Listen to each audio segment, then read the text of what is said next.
welcome to our coverage of ASUG Annual Conference and Sapphire Now 2014.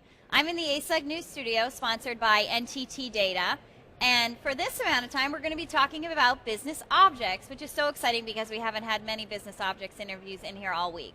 I'm joined by Lauren Dunham from Gwinnett County, and we're going to be talking a little bit about building a strategic plan for a business objects rollout. Thank you so much for joining me. Absolutely, thanks for having me today.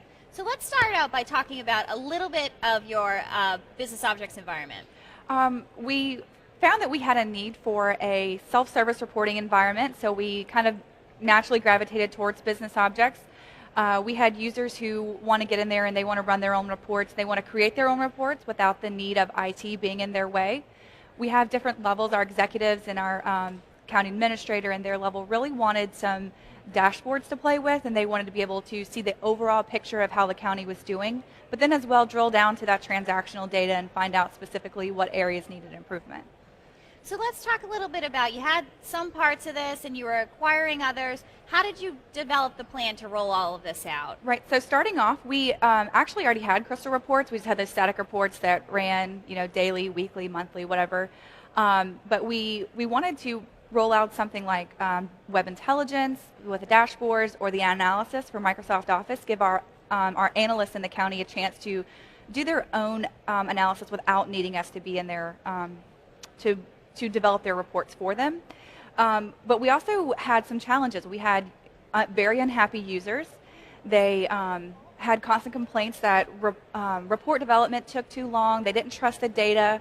So basically this just led to report dumps to their desktop. They just wanted, just give me everything in Excel and we'll go from there. We'll do our own reports from there. We also didn't have any report methodology on top of this, so if a user called up and they wanted a change to a report, we would just pick it up and start making changes. No technical documentation. We had really no understanding of the previous person who worked on the report, the developer, what they did or why they took the direction they did. So we really needed to get this right in one shot. If we messed up, our users would definitely not trust our ability going forward. But we had an internal discussion. Do we just go ahead and roll it out and give it to the management team now, or do we have a approach that's very methodically and give everyone the chance to determine who needs to go first? We had to determine their need versus their desire and their readiness, and we realized that at Gwinnett County, while we are very good at doing some things, maybe we didn't have all the expertise we needed. So we had to reach out to some vendors, and we put out a bid for a couple of vendors and brought them online to help us develop the strategic plan and make sure that we hit all of these goals going forward. That's fascinating. So one of the things you mentioned were that the users were so unhappy and they, they really wanted this stuff to be able to do their jobs. So everybody's clamoring for this stuff at once, right? How did you, not only hold them off and say, hey, wait, these things are coming. What's some of your advice there? And then how did you roll that into your plan? We did have some users who wanted it right away. So to kind of approach this, we gave them something to play with up front.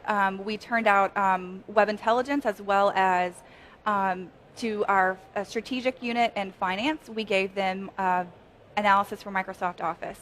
So it gives them a little bit of ability to play, but we kind of restricted their area, so their playground wasn't, the full suite out there. And it kind of got them excited about what we were doing. Going forward, we had to set, who goes in what order. So we set these quick wins up to first migrate everything we were already doing over to the new environment.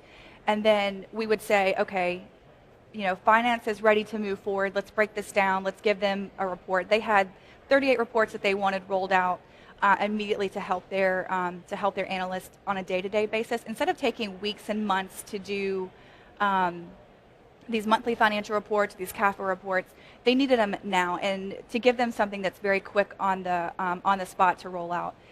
Then, so the quick wins was a big thing. And then going forward, we had to attack each department differently because each department has different needs. So to bring them on board, it's amazing how much data exists out there on the internet.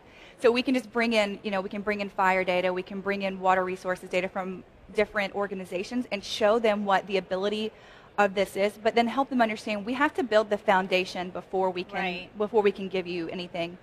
Security was a big problem.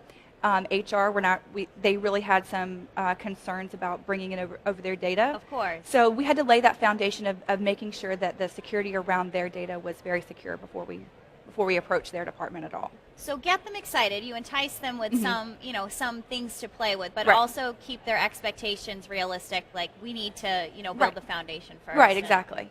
That's great advice. So, you built this plan and everything in steps, but I understand you found that there was a big need to be flexible along the way as well. Yes, absolutely. So when we built our strategic plan, we did have, between May and June, we did, every single year we've done a reassessment of our strategic plan to make sure we're going along the right path. Over the weeks and months and even years, your requirements change. So what we originally had thought one department would need, when it came around to rolling it out to them, they were on a completely different software. They just had different requirements.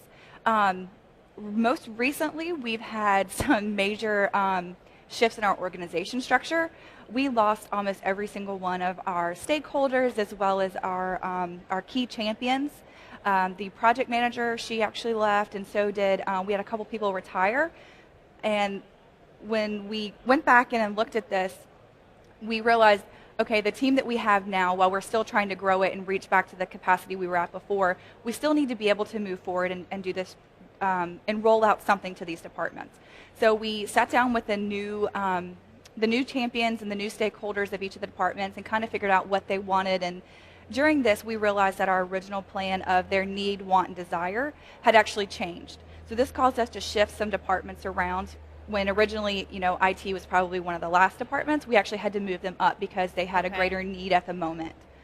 So yeah, if we weren't flexible, our project probably wouldn't have, been able to continue on as we are now.